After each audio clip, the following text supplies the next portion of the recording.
Hello everyone, welcome back to another video from Quick Guide. Today in this video, I'm going to show you how you can log in into your Axis bank account.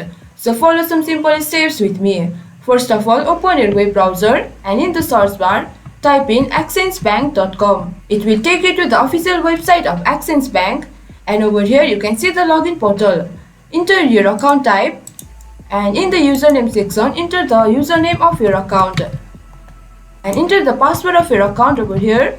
To confirm what you have typed, click here on the eye icon. Once you do that, click on login. You will be logged into your Axis Bank. Account. And in case if you guys forgot your password, click here, I need to reset my password. And if you want to create a new account on Axis Bank, click here, open a new personal account online. So this was for this video. This is how you can log in into your Axis Bank account. Hope you guys understand and find our video helpful. If you did, please do not forget to hit the like and subscribe to our channel. And also hit the bell icon for latest videos and drop a comment for reviews and more content like this. I will see you guys again in our next video. Thank you guys for watching.